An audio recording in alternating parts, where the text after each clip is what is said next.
السعال مال السخنة. يلا بسم الله.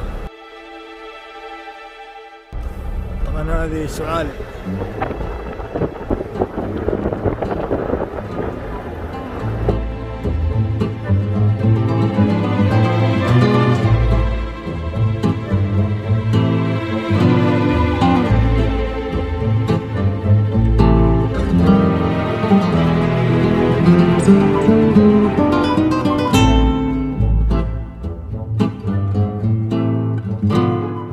هذا المسار هذا كل شيء واحد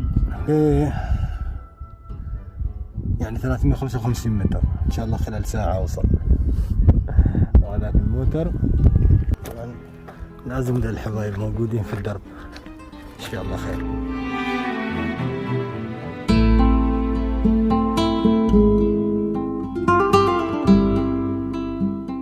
الساحل الاحمر هذاك الساحل الاحمر المسار ترابي بعدين يصير الدرج ما شاء الله.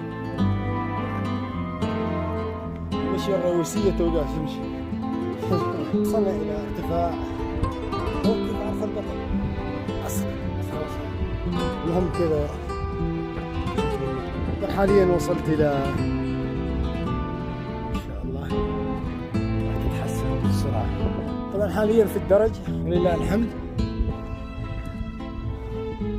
ومواصلين 1250. عند هذه الإشارة من بعد الإشارة بشوية يجيك هذا المنظر. المصفاة المصانع ونكمل نسير.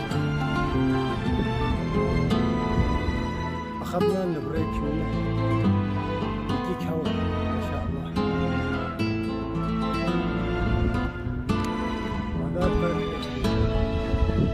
إلى مستوى قليلا في المكان اللي تسرع فيه.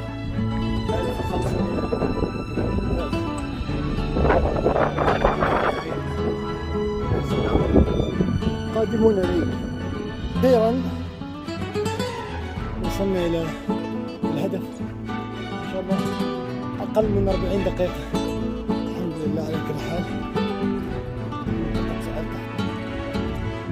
هذه الأجواء ما شاء الله. طبعا شكلي الله لا رواكم إياه كيف مستوي من التعب. الأوضاع اللي أشوفها قدامي من هذا المكان إن شاء الله عاد ما شمت. طبعا 36 دقيقة أخذت. إذا في طلعة ثانية بنحاول نكسر هذا الرقم. هذا الوضع الحالي في هذا المكان.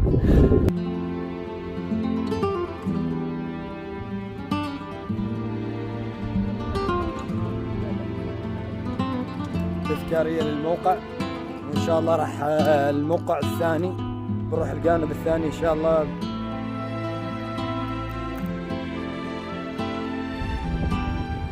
شوفوا تحت أنا هذيك الصعدة اللي نزلت منها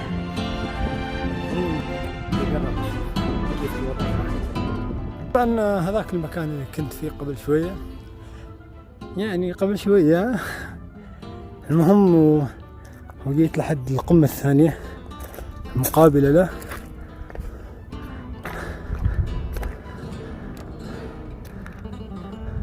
وين ذي حتى يوقفوا؟ لحظة أحاول أطلع سيارتها. أوكي هذه الناس تطلع إذا كان يبينوا عاد وأنا أروح إلا ذاك أقول أنا أعرفك من يوم صغير لأن شكله صغير له. لأن طريق العودة ما شاء الله. طبعا حاليا النزول ما شاء الله بديت بالتوافد للمكان ما شاء الله. طبعا هذا آخر مكان نقدر نشوف فيه اللي هي صوب جفنين وغيرها. مكان الحين بننزل الجهة الثانية.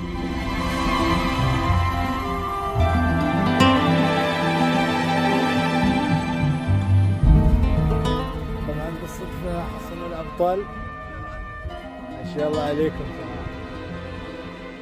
متأخرين هذه آخر نقطة بإمكاني إني أشوفهم، من بعدها إذا تحولت هذاك الجانب خلاص بختفي. طبعا وبكذا نقول إن خلصنا المسار